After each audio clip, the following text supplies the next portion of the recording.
sound gives you the light. The light gives you the sound. The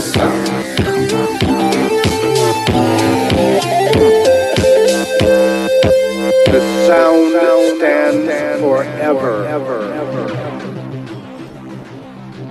Blessed is he that knows the sound. All right. Greetings in the name of the Hello. Hi, everyone. Welcome to the Porthole to Justice. I am running behind today.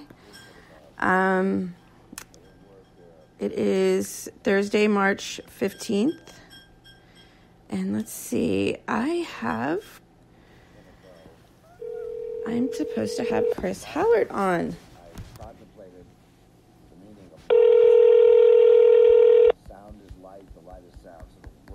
Let's see if this is working. Hello? Hi, Chris. Can you hear me? Yes, I most certainly can. How are you? I'm good. You're a little bit low on my end. Welcome to the Porthole to Justice. Thank you. I'm going to switch gears on you here. I had my earphones in for Skype, and since it's really not working, I'm going to go ahead and go back to manual on this.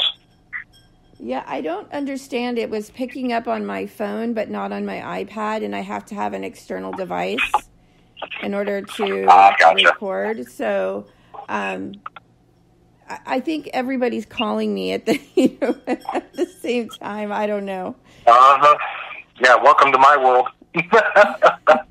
Yeah, sorry about that. So I know that there's a debate going on. I try to keep up with everybody in what's going on in the group and everything, and I know that there's some sort of debate going on. So do you want to maybe enlighten me? Well, kind of the long and the short of this is I knew when I started this because it had never been done before. Even though this mechanism does exist in law, but we've never used it. Mm-hmm. And because we've never used it, we've kind of fallen into old habits, right? And when I first started, going into the introduction of what loss prevention is and what it does, the first thing that the lawmakers do is they say, oh, well, that's an attorney. Well, that's not totally, there's more to it than that.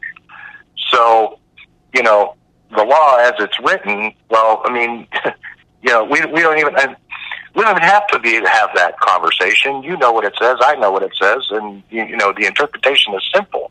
Mm-hmm. What we're talking about is the misapplications in these cases that I'm working. And in the private sector, we call that loss prevention. Mm-hmm. So I use the example of policy and procedure in my initial judicial report. And what we call policy and procedure in the private sector, public sector calls guidance documents. So basically what we have here is we have guidance documents written on an ideology contrary to, number one, our own, but also contrary to the law. Mm-hmm. So, in business, all we do is we just go in and trash that policy and write a new one, and we're done. And in the public sector in law, because this has been transitioning for such a long period of time, it's an ideological problem. It's it's got a multitude of side effects to this problem. Would you say that the lower courts are really not really following the law? They're following policy and procedure? That's exactly correct. And those policies and procedures, they've written them in these agencies, are called guidance documents. Mm-hmm. As they've written them in the court, it's the rules of the court. Okay? Mm-hmm. Now, knowing and understanding that we should be respectful to the court and, all of those things, these are things that you don't have to tell us, that we already know. So, would you call that one of the questions I asked is, why do we have 783 pages of rules that we have to follow of pretty much redundant stuff that we already know here in Florida? And they said, yeah, that's a good question. And I said, okay, well, yeah, hence the conundrum. So one of the things that, we do with policy and procedure, we know what our company's mission statement is. And in law, that's the preamble.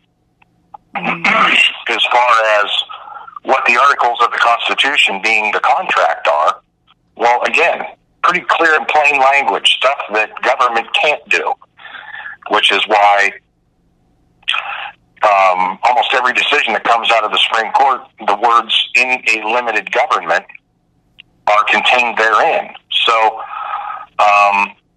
what we have is we have a simplistic version of Darwinism, which is the Bar Association fighting for control over the court, right?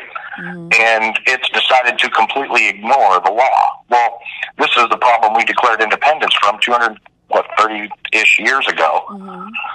And we're not even paying attention to American jurisprudence anymore. And it's funny because in the private sector, private corporations, those things we do on a daily basis. I mean, science and,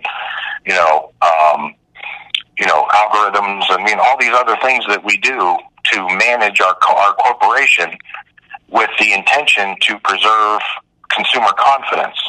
Well, in the public sector, that's called public trust. So we went in and, we basically showed in the court and all three branches of government, well, look, we know what these things are. You don't have to tell us this stuff. So why are we even talking about it? And, we're literally zeroing in on the problem being the practice of law and its monopolized cluster, whatever the hell it thinks it is. It thinks it's in control. And, for example, of the 514 members of Congress, 509 of them are bar members.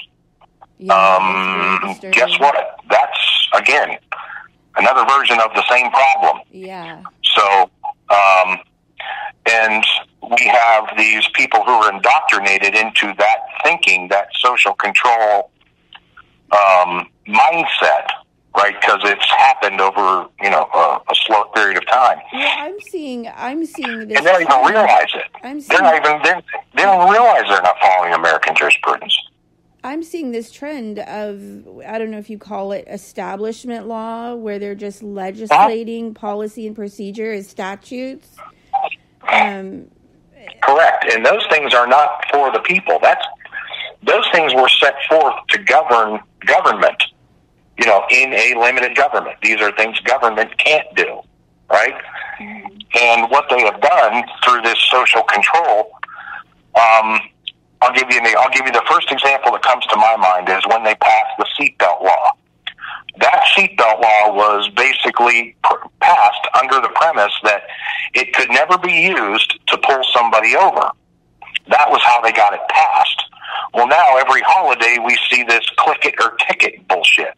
Excuse my French, but you know what? It's one of those things that it just frustrates me because I knew way back in the early 80s when they were talking about this, I said, you watch, this isn't going to last long. They're going to be pulling people over left and right for seatbelt violations. And sure enough, that's exactly what happens. So, every holiday we have these click it or ticket things, and that's designed to catch drunk drivers, right? So, how they got it passed and how they're using it is two different things. So that's one example of a promise that was broken when we allowed them to pass it. So we said, we're saying, you know what? All of this crap that that we let you do to govern yourselves, no, you're not doing this anymore. Social control, as that being an example of how they're using it as a weapon against us, that's not what the law says. The law says of all the things you can't do. You can't trespass upon my property without my permission. You can't kick my door in with armed guards, and not expect me to shoot back, you know, et cetera, et cetera, et cetera. And, you know, so, and I expected this kind of pushback when I first started this. That's why I said, if you read the report, I clearly said, look, I'm not doing this for any other reason than to point out the obvious, right? So it's a, you know, what you do with it is what you're going to do with it. It's beyond my control, but here's how it affects me, and here's how it affects you. So take this and do with it what you will. Well, obviously, one of the things in government is it's primarily made up of good actors who have been lied to just as much as the rest of us. So you got these lobbyists that walk in and they say, oh, we're going to do this, this, and this, and it's going to be a great thing, and da-da-da-da-da. Well, then Congress says, okay, we'll give it a shot. And we, you know, give it to them, and then all of a sudden, bam, it's all, you know, being used against us, like the whole seatbelt thing. You know, I said, you know what, enough is enough. I'm not doing it. And so now that we've defined the problem, how do we fix it? Well, not only did I define the problem, I've given them a comprehensive solution to fix it. And it's based on a mechanism that we've never used.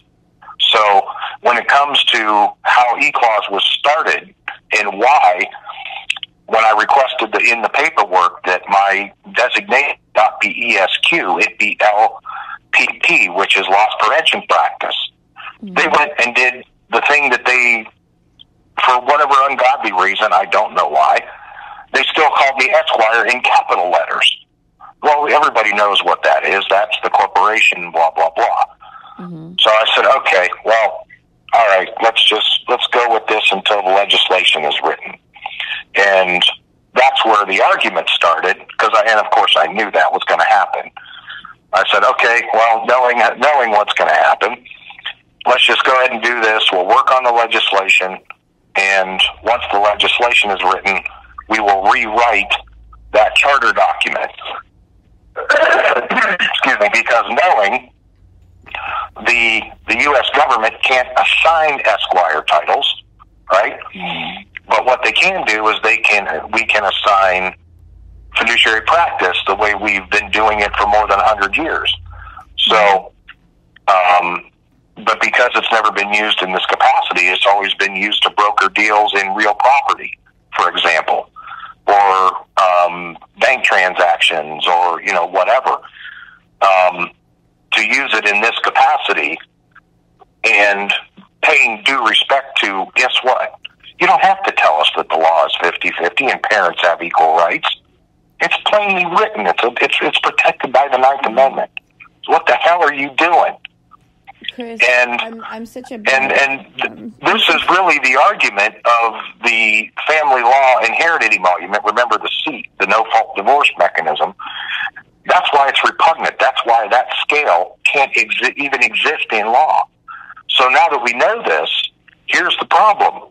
We've got, since it was created, I want to say it was back in the early 50s, that every one of those cases is not only not so much voidable as it is void, going all the way back to Marbury versus Madison in 1803, because this was a similar problem that happened back then.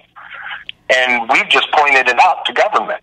And, you know, so now everybody's kind of standing there with their head in their hand going, oh, God, you know. And to add insult to injury, this is where the swamp comes in, right? So if they go in and they start repealing all of this crap, you're going to start seeing where, I don't know if you watched it or not, I did a live feed showing kids how volcanoes erupt. And the swamp is the magma pool underneath the volcano that you don't see, but that's where the pressure builds. So, because of all of that pressure that's built up, now we're starting to see the eruptions of all of the crap that has been gathered on every politician since this whole thing started, right? And I said, okay, now, welcome to my world. all of this crap that they're using against you, that's the same crap they're using against me. So here's what we're going to do. All of those records, knowing that they were created under false pretenses and to induce coercive behavior, we're going to wipe it clean. So you've got nothing on me, and I've got nothing on you. We're going back to zero. And they said, you know what? That's the best. That's the only logical conclusion. It is the only way.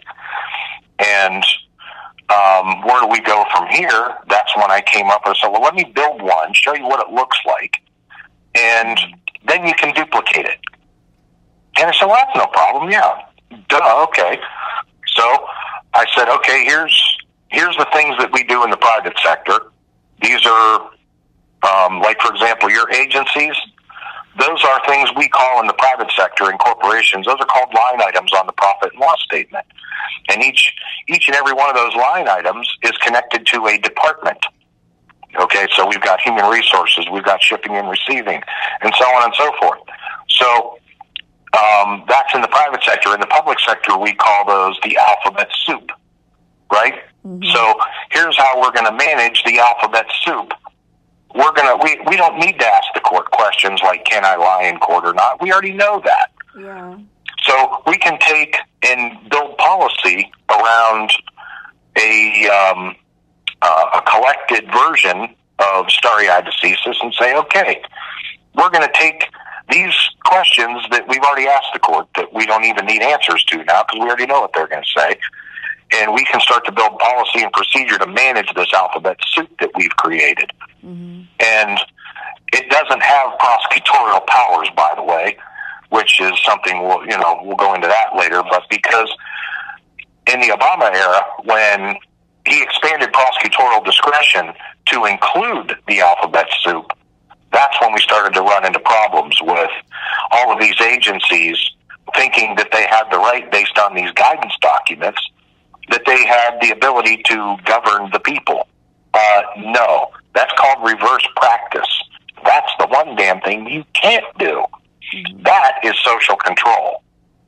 So, because that's not what the law says, all of that's repugnant. Not only is it void for any force or effect, any of those documents that were created, those also are going to hit the shredder. Here's the problem. Because we have to go through and reverse those transactions, for example, where they've taken children, we literally have to go in there to every one of those agencies, find out where, because that's where the records are, and audit every one of those agencies. So, for example, when you see Rand Paul where he says audit the Fed, that's exactly what he's talking about. So, we're going to go in and we're going to audit every one of these transactions. We're going to reverse them, and then every one of them is going to get shredded. So when it comes to how this thing gets unscrewed, there's not going to be any big volcanic eruption. It's going to be very anticlimactic, and there's going to be a lot of people pissed about it. But you know what? If we get a big, huge eruption, well, then that's civil war. Guess what? That's what the other side wants. And as far as I'm concerned, that damage is done. I can't unscrew that. And what I can do is I can keep it from happening again. That's what I can do. And that's what we are doing. So now we've got all this pushback coming back from the swamp. I've gotten so many threatening letters from different bar associations. We're going to sue you and this and that and the next thing. It's okay, take your best shot. But here's what the court's going to tell you. I've already got the decision. So, welcome to my world. That's pretty much my response is what the court has already said. But go ahead and take your best shot if you want to. So they can't come after me. I've said, you know what? There's no point in even coming after you because you're already this thing is already a done deal. So you don't even have a dog in this fight. Any actors who have created this problem, they're going to get due process, more due process than they'll ever be able to handle when the time comes. So And because we've been doing this now for almost a year and a half, that time is coming. So if you follow the bigger picture, you know, Trump going after Sessions going, when are you going to do this job? When are you going to do this job, right? And this is us standing there telling them either you're going to do this job or we're going to replace your butt with somebody who will. And we're all just sitting here going, okay, Trump, who are you going to pick? So, because, I mean, again, I mean, that's the only mechanism is that, like Don Ruffy always says, 241 and 242, and he's not wrong. But it's got to start at the top and have the trickle-down effect if we're going to do it properly. I don't know if so when it comes to this whole debate going on, Chris, can you hear me? We haven't even written the legislation for loss prevention practices yet, but we're doing it anyway, if that makes any sense. So that's the reason the Esquire in all caps and not LPP. So that's the cluster of one of the elements that we haven't even finished yet. And I mean, I understand the confusion, I get it, but I mean, it's, you know, it's just word salad, and it is, you know, it's kind of stupid. It's a stupid argument because I mean, it doesn't solve the problem. So, you know, because we've written the answer that solves the problem, up to and including how to deal with the corruption, is we say, okay,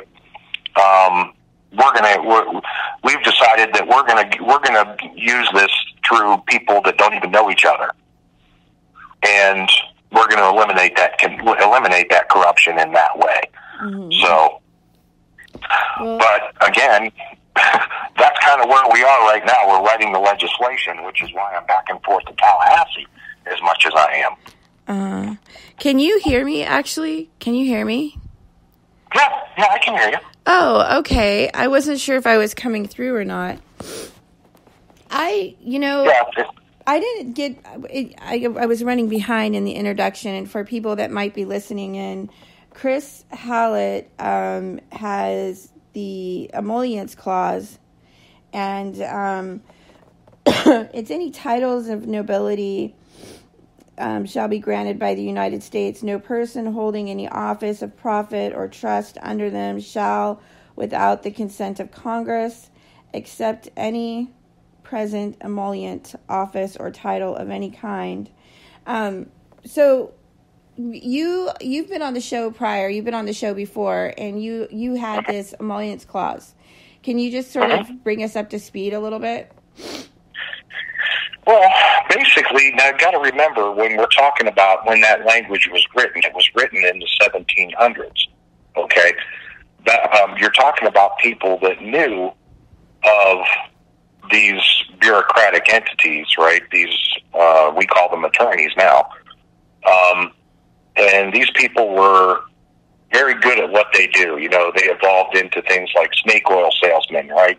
Used car salesman is another popular euphemism, but you know, they're very good BSers. They can sell ice to an Eskimo.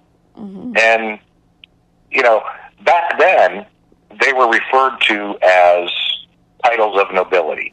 Bankers and attorneys, they had these higher titles of nobility. Well, we've since done away with all of that garbage because, you know, we've kind of evolved, but this is an area of law that we've never practiced. So, like any other muscle, it's very, you know, it's kind of just there, you know. So we've said, okay, we need to pick this sucker up and start to manage this whole bureaucratic monstrosity because we know what it is. But until this whole social control liberal leftist thing came into being, we never had any reason to mess with it. What does this mean for, like, honest services, fraud cases, tort cases? What does it actually mean? How is it applicable? Well, basically, one of the things is when you talk about what an emolument is, which is basically any advantage, profit, or gain, that is received by anybody in government. So even if you're elected under oath, or if you're appointed or hired, your paycheck, for example, is an emolument. Okay, and there are some emoluments that we have we've agreed to. These people should be compensated for their work they go and do every day. We agree with that. Mm-hmm. But we have lost sight of the thing that they sit in. Okay, so we start adding modifiers to the beginning of the words. Like, for example, each state refers to the governor's chair as an inherited emolument. Okay, in order to make sure that that bureaucracy didn't build. Okay, because remember, back in the 1700s and early 1800s, we didn't have the internet, we didn't have telephones, we didn't have all these communications devices we do now. It took sometimes years to get a message from one place to another. So you've got a whole lot of events going on from the time a message was sent till the time it was received. So, it was nothing more than a lack of communication. And, again, it was this issue of public trust, consumer confidence, same thing. Mm-hmm. Because these, attorneys, they're out for blood, literally. So they are, they're trying to reinstitute Parliament, mm-hmm. right? Which is repugnant and contrary to the constitutional law. I mean, wouldn't they be subject to our charters? Wouldn't they be subject to our charters, our local, city, state, municipal charters? Mm-hmm. Okay, and those things are also called inherited emoluments. So when you talk about the seat that the little local, the mayor's office, for example, his seat is called an inherited emolument. And because we've never had to explore this area of law, again, there's a lot of pushback on it because it's like, well, it's been there, but we've never messed with it. Well, it's there for a very good reason. It was there to keep you guys from doing exactly what you're doing. Uh-huh.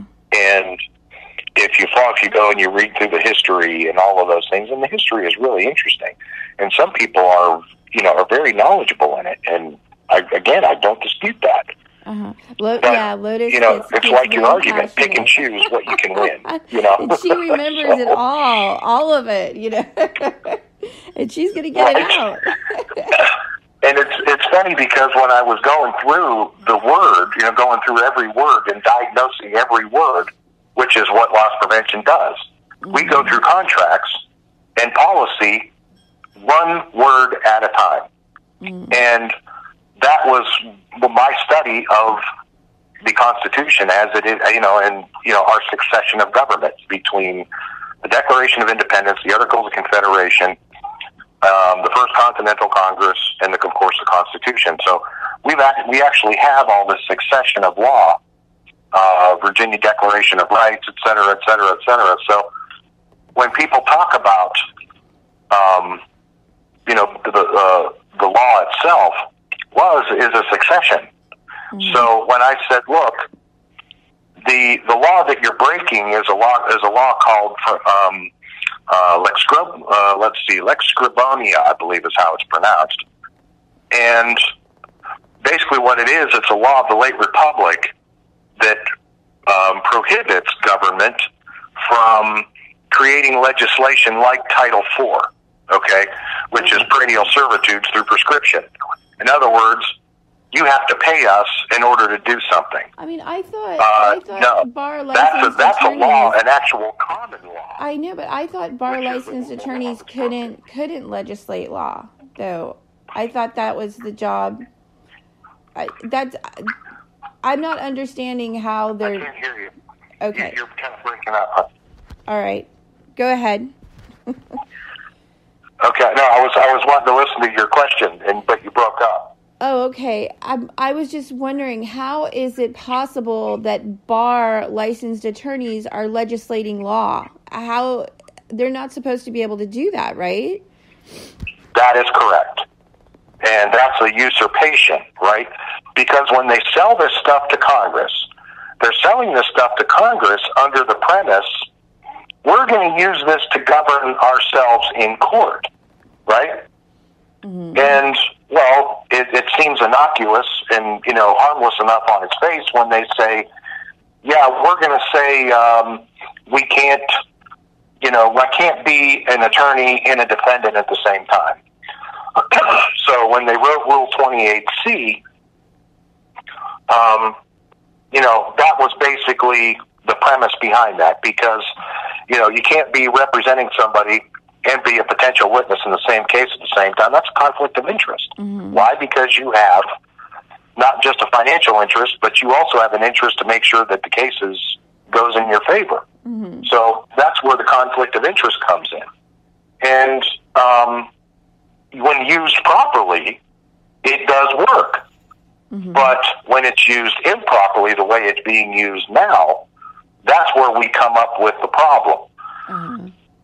So when it comes to, like, for example, we've got all of these statutes, codes, rules, and regulations that were sold to government under, basically tell government, here's how we're going to limit you. And as it turns out, they're using it to govern us. Well, guess what? That's the one thing you can't do. We are the people. We are the government, not you. You're there because they're making us into property. Do this job, whatever the job was. Mm-hmm. And that's it. That's all you do. So if you're working in the road department, you handle roads, bridges, blah, blah, blah, blah. That's all you do. Uh-huh. So then that's where we are now. Uh-huh. Wow. It's a lot. It is a lot. That's why I said when I started this, I said, well, I got to find out why my judge took a single action without cause and took $40,000 worth of money, which I didn't know what it was called at the time, but I do now. It's called an emolument. I know. That's actually an unjust enrichment because she took an action and there was no motion on the table. There was nothing. It was just entered into the record. So I know that Special project judge's divorce. And every time they enter this special project thing, whatever it is, they get money from the particular state to pay the lawyers. So Chris, no, you're not. I may interject. You've tied this somehow into the human trafficking. Yes. As a matter of fact, I have. And one of the reasons I was able to do it the way I be as successful at it as I have been is because my case, I didn't have a CPS issue. This was just my ex and I just duking it out, right? Uh-huh. And there was no. I mean, she tried to claim the domestic violence thing, but of course, like everybody else, when they claim that. And it didn't happen. Oh, but we're going to take that evidence that shows that you were at work at that time, and we're going to hide that. Mm-hmm. So that's how they get away with it, and everybody knows it. Mm-hmm. And, I said, well, we only have these couple of small issues, and we're going to talk about these before we talk about anything else. And the more I tried to bring it up, the madder they would get. And then I started throwing the word emoluments at them. Right? Mm-hmm. So this is kind of me just kicking it in the shins every chance I get. And it's hurting. It's hurting them bad. They're trying to stand there with the straight face and the stupid political grin but they're wincing real bad inside. I mean, the tears are in their eyes. So, it's a Well, I mean, it can't happen fast enough, if you ask me. Something's got to give, because we the people, we can't sustain this level of corruption. This is true. And this is it. This is one of the things that that I've agreed to help them with, is they've said, okay, you've properly defined the problems. How do we fix it? Uh-huh. And I said, okay. Here, I'm going to give you an example of how to fix it. And we we've been doing this in the private sector for years. Yeah. And we don't have these problems. And here's why we don't have these problems. So, that's the reason that I do when I write my reports and I go directly to committee. I'm going right around the court. I don't need to ask the court what I can and what I can't do. I already know what I can and can't do. So I'm just going straight to Congress through the Department of State. Well, come to find out, there's a lot of states that haven't even built their State Department yet. It's like, wait a minute, it's 2018 really? and you haven't even built your State Department yet? Oh my God. What are you doing? And they're like, well, everybody's a lawyer. It's all coming through the justice system in the courts. And it's like, I'm kind of sitting here doing the face palm going, oh my God, Yeah.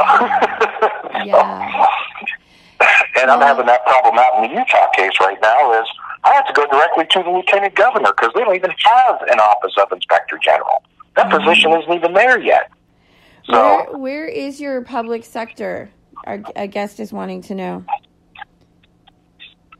Well, right now, this is just me backing and forthing between myself and my office of inspector general and in Tallahassee.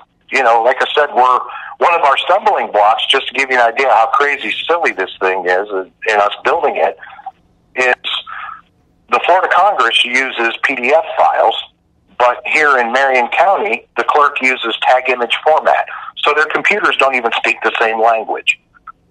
And, that's another reason why we have so much miscommunication going all the way back to the 17 and 1800s. There is no communication because their computer systems don't even speak the same language. So, and I just recently working on solving that problem here locally, saying, well, look, the state government uses the PDF format. Why aren't you guys? And they said, well, we have this vendor. Well, that vendor is not doing you any good because that's not what state government's using.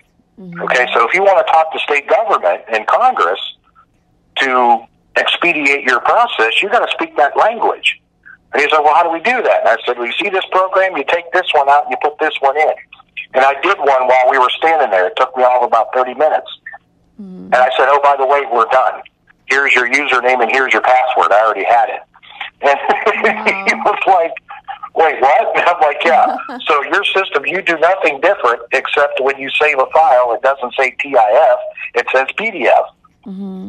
That's it. That's all. That's the only thing different. AK Cog has joined the live this chat. This is kind of like our face palm moment, right? Hi, AK Cog. He says Florida, where the Muslim terrorists want to be 17-year-old, stabbed 3 people over 30 times each. Oh, no. Another Well, that's an immigration problem.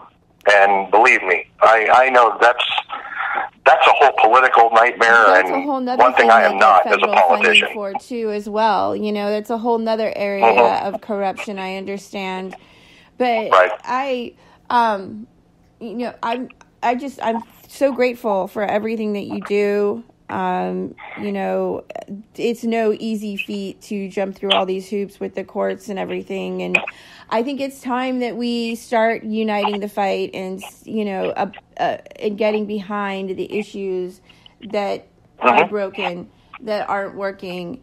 And we unite that fight so that, we can at least all come together and acknowledge, because there isn't really anybody out there that's regulating the judiciary. There's Judicial Watch, which I actually think they're doing a really good job, but you can file complaints, honest services complaints. You can file complaints with the FBI, DOJ, and none of it's going anywhere. None of these agencies, they send out these sort of like prefabbed responses. Your case doesn't meet the criteria for our agency to investigate. Something like that. We just don't. There's not a whole heck of a lot out there that's actually working in the system right now. Well, I mean, and that's it. One of the things that I do is with my private clients, I work to basically help them manage their books, manage their business for them, and put them in touch with vendors that are more conducive to whatever it is they do. Mm-hmm. And because, my list of contacts is greater than 3,000, so I've got contacts with people around the world for different types of vendors. And one of the things that I do, how I actually make my money, is I provide that service for local small businesses that I provided for corporations for years. Mm-hmm. So when I show a mom and pop shop how to streamline their business, and they can concentrate on the thing that they do and not have to worry about the rest of this stuff, mm-hmm. they're actually making more money, a lot more money, which justifies paying me to do the management stuff. And that's fine. I mean, mm-hmm. I made a whole lot more doing it in the corporate world than doing it this way, but it's like, well, as long as the lights are turned on, who cares? Well, it does give me time to provide resources, paper and office supplies and stuff to do what I do for the public sector. Uh-huh. And, I said, look, everybody's standing here whining and complaining, got a problem, but, where's the solutions? Mm-hmm. Okay, yeah, you're right, there's a problem. What's your solution to the problem? And I said, okay, well, here, I'm going to provide a service for you, something that I know how to do, and I've been doing it for a very long time. Then you tell me where you want me. Mm-hmm. And they said, that's what we're working on now, is where they want me. Uh-huh. And come to find out, they want me everywhere from Tallahassee to Miami and everywhere in between. Well, I'm like, well, guys, I'm one guy. I can't go uh-huh. Through the entire state. That's just not possible. Mm-hmm. And but what we can do is we can duplicate me. Mm-hmm. We can clone you for other people that want to do this job, uh-huh. and we can that we can do if that's what you want to do. And they're like, sign us up, show us how, and that's what I'm doing. Is I'm showing them how and working on signing it, working the deal, right? The art of the deal. Yeah. Well. And. So instead of litigating, like with the typical attorney, $300 an hour plus whatever, I think 300 is the minimum now. Mm-hmm. But, instead of taking, what was it, last, my local office here had spent more than half of its yearly budget litigating on attorney's fees. Mm-hmm. Well, I said, well, how are you providing the services that you're supposed to be providing if you're spending all this money in attorney's fees? And they looked at what they call risk management, and risk management's kind of shaking its head going, that's a good question, because we've been asking that same question. So Chris, but we don't have a mechanism to talk directly to Congress. Our guest in the chat board is asking. Yeah, come with me, guys. that's pretty much what we're doing. Is I'm working with them directly, and we're going right around the courts, right around the attorneys, and man, are they bad. So, well, our guest was wondering. He's in the chat, and he wants to. What exactly have you solved in the courts? If you could just simplify it. Well, for example, one of the things that's on the table now is what we're calling fiduciary brokerages, okay? So, for example, John and Mary Smith are going to get divorced. Well, we already know custody is going to go by the wayside, right? Because kids are going to ultimately end up wherever they're going to end up. 1 week they'll be with mom more because dad's working, and then next week or next month it'll flip-flop. It's going to depend on everybody's work schedules and school schedules. Guess what? That's reality. Mm. Okay, so that's how we solve the quote-unquote custody issue. As far as the marital assets and, debts and those types of things, we're going to use brokerage firms to broker those deals the same way we do we work any other deal. Mm-hmm. And we come to an agreement.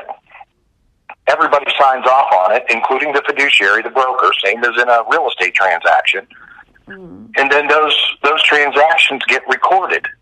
We don't even need to ask the Lotus court. likens it to like What are we going to ask the court? The calculations are made under the formula that Congress wrote. So, yeah. If there's an issue to where we have to litigate, well, then those cases, complicated cases, will probably go through probate or some form of probate. We have thousands and thousands of cases. Exactly. Well, that's really the right way to do it and unscrew it is we have to take and eliminate the no-fault divorce, which Ronald Reagan, regretted the day he signed it. He was like, this is going to be bad. And sure enough, he wasn't wrong. So, because we're going to take it and we're going to replace it with something that we've been doing for a very long time and that works very well, that seems to be the best way to handle it. Well, and I know even the judges are kind of sitting there looking at each other, going, "Well, we can keep throwing the judiciary into disrepute, or we can, we're going to have to agree to this for the first time in 230 years that we're going to have to recognize somebody else other than bar practitioners in court." Well, but the good news is if a practitioner, unlike the way it is now, if one of us screws up, well, guess what? We've got errors and omissions insurance. So, if it turns out that there was a calculation that was handled incorrectly, well, that'll be paid for by the practitioner's errors and omissions insurance. If it was something that wasn't disclosed, well, that's not the practitioner's fault, but we can still go in and fix the problem. So, either way, the court doesn't have to worry about policing those things. That'll be handled through the Department of State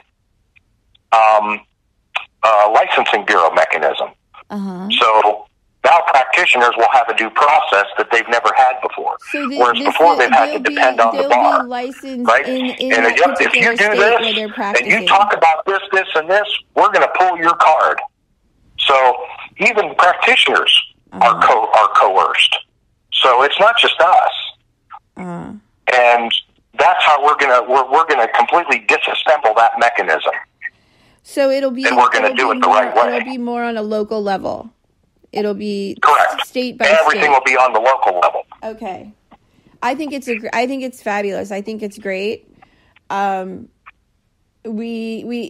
can happen fast enough. I mean, my guest said we need to hold their feet to the fire. Chris, I really appreciate you coming on the show. I have to wrap it up. But you're more than welcome to come back anytime and keep us posted. Keep us in the loop. Absolutely. And, as these things become available, I do live feeds periodically here and there just to keep my kids updated. And, at the end of the day, it's, we're all going to be standing there looking at each other going, what the hell just happened? But, well, it is what it is. We're all trying to make progress and push forward and get some, accountability going. And you've done an amazing job. Well, my first instinct is okay. Well, use me as a guinea pig. Hold me accountable. And everybody's going, well, for what? I said, exactly. Good point. So let's go to work. Yeah. No problem. Yeah, well, I thank you so much. If people want to find your work online, where can they go? Right now, I haven't actually built an eCause website. Again, it's one of those things I just haven't had time for. But I put all of my stuff into my kids group, Amber and Steven, on Facebook, in the Files tab. So we've collected a lot of great work, a lot of great... we've got some pretty decent projects going on right now with myself, Kirk Pendergrass, and John Gentry. We're working on a... Yeah, you guys have a show, right? You guys have your own show. Yeah, right now we're working on a project, the 50 states versus the United States. And basically what it's going to be is it's going to be all of us showing the repugnancy of these statutes, codes, rules, and regulations that are that technically can't even exist in law. And this is pretty much us doing the thing that Rand Paul wants to do. So, yeah. Again, it's easier to beg forgiveness than ask permission. So we're just going to do it. Well, listen, I really have to wrap it up, but thank you so much for joining us on the Porthole to Justice, Chris Hallet. And we will have you back anytime.